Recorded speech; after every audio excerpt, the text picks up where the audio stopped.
Salut les amis, on se retrouve pour une petite vidéo explicative sur le MCM, justement vu qu'on m'a demandé d'expliquer les bases en MCM, que faire, comment fonctionne en gros le MCM tout simplement. C'est vrai que la précédente vidéo était basée plus sur le roaming en MCM, là on va vraiment prendre les bases. Donc au niveau des bases, déjà, au niveau des bases, voilà. Alors ça, c'est une carte de fronta, donc on a trois frontas à chaque fois. La map frontalière de votre serveur, la map frontalière des deux autres serveurs. Donc si je dézoome un peu plus, voilà. Là on a la map frontalière verte, là la map frontalière rouge et là la bleue. En gros, comme vous pouvez le voir, là il se passe pas grand chose. Il est tôt le matin, je suis sur un petit serveur, donc généralement le matin il se passe vraiment pas grand chose en MCM, si ce n'est que de temps en temps, comme on peut le voir sur le champ de bataille éternel, hein, les verts se sont énervés et les bleus commencent à revenir un petit peu. Donc voilà, en gros vous voyez. Donc premièrement, donc on va rezoomer un petit peu sur cette map frontalière. Ce qu'il faut savoir avant tout, c'est que les maps frontalières fonctionnent d'une façon assez bizarre par rapport au champ de bataille éternel. Déjà, comme vous pouvez le voir, sur ces maps frontalières, vous avez des sanctuaires. Tous ces sanctuaires sont là pour améliorer les forts qui vont avec ces sanctuaires. Pour faire simple, on a donc le sanctuaire de terre, enfin les sanctuaires de terre, pardon, les trois sanctuaires de terre qui vont avec rempart, les trois sanctuaires de feu qui vont avec crypte et les trois sanctuaires d'air qui vont avec palais, pardon. Donc en gros, pour faire simple, ces sanctuaires vont vous apporter des buffs, d'accord? C'est des espèces de camps, comme des camps de ravitaillement, mais plus simples à faire encore. Juste donc du coup, c'est important de les faire. Si vous passez devant qu'il n'est pas à vous, vous le prenez. Que vous ayez le fort ou non. Les buffs ne fonctionnent que pour ceux qui ont le fort, qui va avec. Mais en attendant, si vous le prenez alors que vous n'avez pas le fort, bah vous enlevez les buffs aux adversaires, ce qui est important. Donc voilà, ça c'est pour les maps frontalières. Donc, ce qu'il faut savoir, c'est donc ça c'est vraiment la particularité hein, de la frontalière. Donc ce qu'il faut savoir, c'est que on a sur ces maps frontalières une gigantesque map. C'est des maps qui sont énormes. Par rapport au champ de bataille éternel, honnêtement, vous avez une sensation de grandeur de map et de liberté vraiment énorme et limite tellement c'est grand, des fois vous allez vous perdre au début. Hein. C'est vraiment pas si simple que ça de jouer dessus. Donc, comme expliqué dans la vidéo sur MCM, il faut s'occuper des camps de ravitaillement pour empêcher les ups des tours de passer. Ça c'est toujours pareil. Les ups c'est quoi? Les ups c'est ce qui va rendre votre fort soit neutre, on va l'appeler neutre quand il a aucun up, soit voilà, donc soit il est neutre, on va partir d'ici, il a aucun up, il a rien, soit il va passer en sécurisé une fois que 20 Doliacs seront rentrés, donc par exemple là dans un fort, une fois que 20 Doliacs seront rentrés, ça va donner ça. Le chaudron d'huile incandescente, donc il va se mettre au-dessus de la porte, qui va balancer du feu sur ceux qui sont en dessous de la porte et s'il pose des béliers ou autre. Très pratique du coup, ça permet vraiment de casser des engins de siège ou autre. Problème étant, c'est que c'est pas forcément très simple de se mettre sur l'huile pour pouvoir tirer avec le chaudron d'huile, parce que malheureusement, vu que c'est un petit peu en hauteur, mais limite au corps à corps, en fait, vous êtes au bord du rempart et les gens arrivent à vous frapper. Donc, pas facile à utiliser, mais peut être pratique dans certains cas. Là, on débloque les canons. Donc, les canons, c'est sûrement ce qu'il y a de plus fort dans ce qu'on vous offre en défense de fort. C'est donc une arme de siège qui va, en 3 ou 4 coups, détruire les armes de siège d'attaque ennemies. C'est très fort. Les ennemis sont obligés, mais vraiment obligés de détruire les canons avant de siège un fort. Sauf s'ils se mettent à un endroit où les canons ne peuvent pas taper, bien entendu. Mais en attendant, les 3 quarts du temps, ils vont être obligés de casser ces canons. Il Faut savoir aussi que quelqu'un qui est sur un canon pendant qu'il y a un fight en bus contre bus, très souvent, ça fait gagner le fight, le fait d'avoir le canon. Le canon, c'est vraiment quelque chose de très fort à vraiment avoir rapidement. Donc, ce premier up laisse les remparts en bois, mais en attendant, déjà, vous offre ça. Ensuite, ça met un vendeur de fourniture générale. Donc, c'est quoi le vendeur de fourniture générale? C'est le marchand que vous croisez partout, en fait. Euh, le marchand que vous croisez à l'Arche du Lion qui va vous donner des trucs de recyclage que vous avez au cœur des brumes. Enfin, voilà, c'est ce petit marchand-là qui va venir vous aider. Pas énorme, mais bon, c'est toujours pratique d'avoir un marchand dans le fort. C'est toujours ça. Agrandissement du stockage, donc voilà, on augmente de 300 points la capacité de stockage de ravitaillement du fort. Donc là, on a vu sur un fort, un fort, pas une tour, on est, hormis le château de Brumepierre, qui est considéré comme un fort, mais qui en soit est un château et non pas un fort, euh, on a 500 de ravit quand on capte le fort. Alors, maximum, s'il y avait moins de ravit que 500 dans le fort, vous aurez ce qui restait dedans. Mais maximum, ça pourra remonter jusqu'à 500. Si le up passe, vous allez pouvoir monter à 800 de ravit dedans. Donc, c'est important aussi. Ensuite, ça c'est ce qu'on appelle le T1, les canons, tout ça. Ensuite, ce qu'on va appeler le T2, c'est le renforcé, comme on voit là. Pour le renforcer, une fois que les 20 premiers Doliacs sont entrés pour faire le sécuriser, il en refaudra 40 pour faire le renforcer. Le renforcer, c'est quoi? C'est le premier up qui va vraiment rendre votre fort résistant en fait. Augmente la santé et la défense des murs et portes de l'objectif jusqu'au niveau renforcé. J'ai pas les chiffres. Mais ce que je peux vous dire, c'est que défendre un fort qui est en sécurisé, c'est très dur. Par contre, défendre un fort qui est en renforcé, ça devient tout de suite plus facile. Pourquoi? Parce que c'est pas en 15 coups de bélier que c'est ouvert. Il va peut-être falloir 30 coups de bélier. Le truc, c'est que 30 coups de bélier, c'est long. Si vous utilisez les grenades qu'on a vues dans une autre vidéo, si vous utilisez ces grenades, vous allez vous apercevoir que c'est très fort. Je vais faire un petit rappel au sujet des grenades. Mais voilà. Ensuite, l'objectif à l'aide de mortier. Alors, les mortiers, c'est quoi? Les mortiers, c'est une arme de siège qui va fonctionner un petit peu comme un trébuchet. C'est une arme de siège qu'on va utiliser donc à longue distance pour détruire soit les armes de siège ennemies ou soit tirer tout simplement sur les gens. Mais très souvent, on va utiliser dans les techniques les plus connues, d'accord? C'est plus sur CBE. On va utiliser le mortier qui se trouve ici. Là, il y a un mortier. Là, il y a un mortier. Ces deux-là. Pour défendre cette tour-là, par exemple. Donc ça vous permet avec votre fort de défendre la tour sans mettre d'arme de siège. Donc c'est vachement pratique. Hop, on va se remettre sur rempart. Donc ça c'est pour les mortiers. Les services. Donc là, tout de suite on recrute vendeur d'armes de siège, banquier, réparateur d'armure dans le fort. Très pratique parce que souvent on va se téléporter dans le fort pour gagner du temps, on va y aller, hop, on court et tout de suite, hop, on peut réparer, on a la banque, on a un vendeur d'armes de siège, c'est tout de suite mieux, voilà. Et on va recruter des gardes supplémentaires. Donc là, on va avoir plus de gardes dans le fort. À savoir que sur CBE par exemple, les gardes sont nuls. Sont nuls. Comme c'est pas permis. Par contre, sur les frontales, les gardes ils rigolent zéro. Plus il y a de gardes, plus vous allez en chier. Mais vraiment, hein, c'est les gardes sur les frontales, c'est pas la même chose. Je prends typiquement un voleur.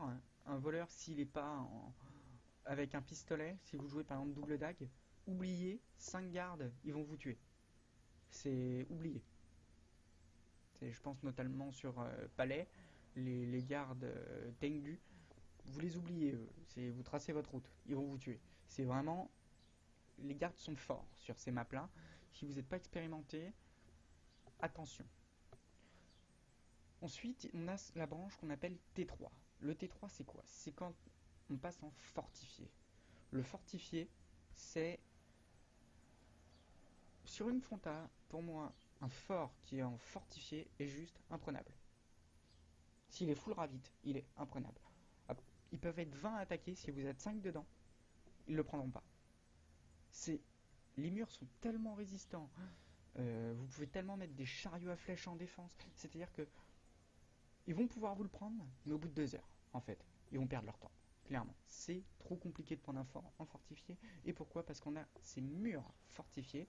Vous augmentez la défense et la santé des murs et portes de l'objectif jusqu'au niveau fortifié. En gros, si je devais faire un ratio, on va dire, on va prendre sur 100 points de vie, d'accord? Vous avez 100 points de vie quand vous êtes en sécurisé, enfin même en ce qu'on pourrait appeler le T0 en normal. Vous avez 100 points de vie, donc quand vous passez en sécurisé, vous en avez 100 encore. Quand vous passez en renforcé, vous en avez 200. Quand vous êtes en fortifié, je dirais que vous en avez 500. Pour faire un ordre d'idée. Donc, et si ce n'est plus, honnêtement. Donc, c'est très fort en fait. J'ai pas les chiffres exacts, hein, les chiffres sont faux, c'est sûr à 100%, mais c'est vraiment pour imaginer. Voilà. Là, vous voyez ce que ça donne. Donc ces murs et portes, là, c'est n'importe quoi. C'est imprenable. Ensuite, on recrute des patrouilles. Alors pourquoi les patrouilles? Bah, tout simplement parce que ces patrouilles vont empêcher les roamers de venir. Vous imaginez que quand déjà il y a des gardes supplémentaires, que derrière il y a des patrouilles en plus, les roamers ils avaient déjà du mal avec les gardes supplémentaires. Imaginez en plus maintenant qu'il y a les patrouilles, ils vont galérer. Et maintenant, augmente le niveau de tous les gardes de l'objectif. Donc là, tous les gardes vont passer au niveau 82, si je dis pas de bêtises. Ils étaient au niveau 80, mais là ils passent à 82. Et c'est juste trop fort en fait. Parce que là, les roamers, ils oublient du coup. Juste avec ce up, ils oublient. Ils pourront pas passer, ils vont mourir. C'est... Voilà. Sauf s'ils arrivent à 5, et là ils peuvent faire tous les gardes, ils peuvent ouvrir, faire le lord, tout ça. Mais ça va leur prendre une plombe à ouvrir. Mais en attendant, ça bride vraiment tout ce qui est roaming et autres. Et là, on réaugmente la capacité de stockage du fort. Voilà, tout simplement. Donc, on a ce qu'on appelle ensuite les revendications de guilde. Alors, les revendications de guilde, c'est quoi? C'est ce qu'on voit là à ma gauche. Donc, ça, c'est un petit peu plus poussé. Si vous n'êtes pas trop branché MCM, ça va pas énormément de vous servir en fait. Mais bon, comme ça, vous allez voir. En fin de compte, on a des hubs 1, 2 et 3. Donc, comme vous l'aurez compris, sécurisé, fortifié, renforcé, fortifié. Et là, on a les tactiques standards, les tactiques fortifiées et les tactiques... donc, tactiques fortifiées, on a les renforcés qui doivent être quelque part, mais nous, dans notre guild, on ne doit pas en avoir, apparemment. Mais, pardon. Mais voilà. En gros, c'est ça. C'est que là, vous pouvez améliorer en glissant, par exemple, des trucs, donc portes consolidées, donc les portes ne peuvent être endommagées que par des engins de siège, réduire les dégâts infligés par les personnages au canon, mortier, chaudron d'huile. Enfin bref, ça c'est plein de petits ups pardon, qui vont vous excusez-moi, qui vont vous permettre de rendre le fort encore plus imprenable. Je pense notamment à la livraison de ravitaillement. On sait qu'il faut des doliacs pour faire rentrer du ravitaillement, mais si quelqu'un vous siège votre fort, vous allez utiliser, mais vous n'aurez pas de doliac qui vont rentrer. Ça vous permet, au bout de 3 minutes, une fois que vous l'avez posé, toutes les 15 minutes de récupérer son ravitaillement. Ça vous permet, toutes les 15 minutes, au bout de 3 minutes, toutes les 15 minutes, de l'activer et de mettre du givre sur tous ceux qui essayent d'attaquer le fort. Voilà, ça c'est des bannières pour se combattre. Là, par exemple... Voilà, par exemple là, toutes les 15 minutes, on va pouvoir pendant 3 minutes rendre toutes les portes et les murs invulnérables. Là, on peut rendre les gardes sous pot de fer, donc en plus d'être plus forts, ils prennent 50% de dégâts en moins. Je vais juste me déplacer, voilà. Donc là, comme vous le voyez, mon serveur est en train de dormir pendant qu'on est en train de se faire bouffer de tous les côtés. Donc il y a un risque que ce fort là on le perde rapidement, mais là pour le coup je fais la vidéo, je suis désolé, le serveur je ne peux pas défendre. Donc voilà pour les frontas, vous avez en gros tout compris.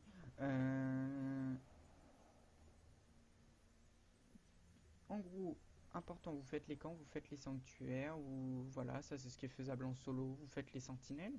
Parce que les sentinelles permettent, c'est vrai que je ne l'ai pas reprécisé, les sentinelles permettent de voir par exemple un bus ennemi sur la minimap, donc c'est quand même vachement pratique. Par exemple, donc les sentinelles c'est tous ces drapeaux là. Donc par exemple, si j'ai un bus qui passe là, je vais le voir en fait.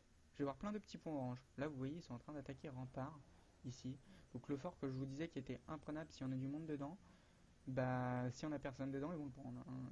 Ça va être rapide. D'accord, je regardais juste, il n'y avait pas un point jaune, mais voilà. Bon, en gros.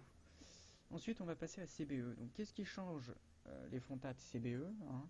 On va pas s'occuper de l'Oasis ici, hein. Ça, vous découvrirez avec le temps. On va pas prendre de temps à voir ça. Pourquoi? Bah, parce que ça va être une explication chiante. Et en plus de ça, vous n'allez pas vous en servir au début si vous débutez. Vous avez juste à suivre le commandant. Lui, il va le faire. Donc, CBE, ça fonctionne comment? Alors, CBE, c'est un petit peu plus compliqué, on va dire, entre guillemets, que les frontas. Pourquoi? Parce que là, cette fois, on n'a pas les sanctuaires, mais on a plus important que ces sanctuaires. C'est, à mon goût, hein, plus important que les sanctuaires, les Ilek, les dragueurs et les ogres. Les ogres se trouvent ici. Les dragueurs se trouvent ici. Et les Ilek se trouvent ici. Les Ilek vont, une fois être capturés donc, par le camp, d'accord, attaquer et défendre respectivement ce camp de ravitaillement là, ce camp de ravitaillement là. Les ogres, ce camp de ravitaillement là, ce camp de ravitaillement là. Et les dragueurs, ce camp de ravitaillement là, ce camp de ravitaillement là. Ils vont les attaquer et les défendre. C'est-à-dire que les Ilek, les ogres et les dragueurs sont capables de capturer un camp de ravitaillement tout seuls. Ils n'ont pas besoin de vous. Et c'est là que c'est important suite à ce qu'on a vu lors de la mise à jour avec les Doliacs où on est obligé d'avoir des Doliacs qui rentrent pour pouvoir faire des up. Comme ça, vous voyez, vous comprenez un petit peu comment ça se passe. Ça permet d'être chiant. Voilà. C'est important. Ensuite, on a donc les 3 tiers de map. Donc là, le tiers vert. Là, le tiers rouge normalement. Mais pour le coup, il est un petit peu vert. Et là, le tiers bleu. Donc, qu'est-ce qui se passe sur CBE? La première chose qu'on va toujours chercher à faire, bah, c'est de récupérer le tiers. Là, en l'occurrence, moi, je suis rouge. Bah, qu'est-ce qu'on va faire quand je vais avoir terminé la vidéo? Bah, je vais foncer là-bas, récupérer tout ça en rouge. Ensuite, il y a 2 solutions qui s'offrent à vous. Soit vous allez chercher dans le tiers ennemi, ou soit vous pouvez vous en prendre au château de Brumepierre. Le château de Brumepierre, c'est quoi? C'est un fort encore plus fort en fait. C'est un gigantesque fort, bah, comme vous le voyez, hein, quand on regarde la taille du fort là, et qu'on regarde la taille par exemple de ce fort là, on voit quand même la différence. Lui, il est 3 fois plus gros. Il n'est pas plus simple à défendre. C'est la même chose, c'est comme un fort. Il y a 2 portes. Voilà. La seule différence, c'est que sur le château de Brumepierre, en P1, donc ce qu'on appelle la P1, c'est le premier rempart, vous allez pouvoir passer par les portes ou les murs. Mais en P2, vous ne pouvez passer que par les portes. Il n'y a pas de mur cassable, donc c'est embêtant. Alors que dans les forts, vous pouvez aussi casser les murs. Donc, c'est pas facile de prendre ce château, surtout s'il y a de la défense dedans et que si il est up. On va regarder juste pour rire, voilà. Là, on voit 77 sur 82. Donc, en gros, le temps que je termine la vidéo, il est en fortifié. Comment dire que pour le capturer, il va nous falloir 3 heures. Mais en gros, c'est ça. Voilà, donc pour faire simple, au niveau des objectifs, les camps, très important. Les tours vous permettent de grappiller du point facilement et les forts, extrêmement important aussi. Les camps de mercenaires, donc Ilek, Ogre, Draguer, c'est encore plus important à mon goût qu'un camp de ravitaillement en fait au final. Puisque eux vont aller le faire au final, le camp de ravitaillement. Donc qui préfère quoi? À vous de juger. Ensuite, pour le MCM en général, vous allez voir que il va se passer plusieurs choses. Peu importe la map où vous vous trouvez, vous allez avoir ce qu'on appelle les commandants. Il va y avoir plusieurs couleurs de tags. Chaque tag avec une couleur normalement représente ce qui est censé être fait par ce tag. selon la couleur, vous allez savoir si c'est un raid guild. Si c'est un raid multimap, donc c'est un raid qui va aller de map en map, ou si c'est le lead map. Très souvent, le bleu, c'est un peu multi-serveur là, le bleu, le tag bleu, c'est le lead map. C'est celui qui va tunnel vision sur la map en gros. Lui, il bougera pas d'ici. Il n'est pas là pour bouger d'ici. C'est lui, son job, c'est de s'occuper de cette map, de la remettre en état, de prendre tout sur cette map. Tout ce qu'il peut, il le prendra sur cette map. Donc si vous n'avez pas envie de bouger de map, vous suivez ce tag bleu. Par contre, on va prendre l'exemple par exemple le tag jaune, d'accord? Le tag jaune qui est un raid guild, vous devez demander au commandant pour le suivre. Alors, le tag jaune, c'est valable pour le serveur foranique, hein, c'est pas valable pour tous les serveurs. Mais vous devez demander au tag jaune si vous pouvez le suivre. Parce que lui, il est en raid guild. Il y a certains raid guild qui servent, qui sont là pour faire de l'optimisation, qui ont leur groupe et ne veulent jouer qu'avec leur groupe. Ce qui peut se comprendre, ils font une sortie de guild. Donc eux, faut les respecter et pas aller les embêter. C'est toujours pareil. Très souvent, les raid guild ne sont pas non plus très cons. C'est-à-dire que s'il y a un tag bleu sur la map, ils vont te dire bah non, tu vas suivre le tag bleu, c'est lui le lead map. S'il n'y a pas de tag, bon, il va te dire bah viens quand même, et si jamais il y a un tag bleu qui arrive, tu retourneras avec le tag bleu. Voilà. Généralement, c'est pas non plus des gros relous, hein, les guilds. Ensuite, tu as le violet par exemple, qui est considéré comme multimap. Le violet, donc multimap, lui est là pour. Donc je parle vraiment pour le serveur foranique. Ça se trouve, c'est inversé. Hein, c'est de tag sur d'autres serveurs. Hein. Sur votre serveur, en l'occurrence, ça peut être inversé. Mais le tag violet, donc multimap, c'est celui que vous allez voir sur votre map, mais qui à tout moment risque de changer de map. En vous prévenant, bien sûr. Il va vous prévenir, mais il risque à tout moment de changer de map. Donc, faut pas se dire, je vais sur cette map pour jouer que sur cette map, si vous le suivez, lui. Si vous voulez le suivre jusqu'au bout, c'est que lui, il va venir, par exemple, le multimap, lui, va plus venir faire de la défense, entre guillemets. Il est, par exemple, sur la home, hop, il défend la home, tout ça, il recape la home, et il voit que sur CBE, là, c'est pas beau. Par exemple, là, s'il y avait un multimap qui arrivait, il verrait la home, il ferait oula, oula, oula, qu'est-ce qui se passe là? On se fait un petit peu casser la gueule, qu'est-ce que je vais faire? Boum, je fonce, je vais recap ça. Voilà. Il va défendre et recap la home. Ensuite, une fois qu'il a terminé, il fait oula, le tir CBE, il est pas beau. Bah, c'est pareil, allez hop, j'y vais. Et s'il y a un tag bleu, bah, il va juste aider le tag bleu. Ils vont par exemple, le tag bleu va prendre le fort pendant que le tag rose va aller chercher Veloka par exemple. Peu importe. Il va aller aider un peu tous les serveurs. Une fois qu'il aura pris le tiers, qu'il aura repris la home, il va aller sur les maps frontalières pour attaquer les autres. Ça, c'est souvent ce que fait un multimap. Et ensuite, il y a le tag rouge. Le tag rouge, c'est rarement quelqu'un que vous devez suivre. Très rarement. Si il n'y a que lui sur la map, faut le suivre, en gros. Mais très souvent, il est là. Ça peut être un envoûteur qui est caché dans un fort pour TP des gens. Ça peut être un scout tout simplement qui est en train de dire là sur ma position il y a un bus. D'accord? Ça peut être tout ce type de personnes. Ou tout simplement un tag rouge qui est à côté d'un tag jaune. C'est souvent tout simplement le tag de la cellule distante. Pour les groupes organisés, on a la melee train. Ce qu'on appelle la melee train, c'est tout ce qui est gardien, guerrier, tous les corps à corps en fait. Et les casters distants, donc tout ce qui est élémentaliste, donc qui vont taper de loin, les druides, les rôdeurs, enfin voilà. Le tag rouge sert à les aider à se placer en fait. C'est un caster qui va suivre le lead de la melee train, mais ça va être le tag que les autres du groupe vont devoir suivre. Donc pas vous en fait. Vous n'avez rien à faire avec ce tag, tout simplement.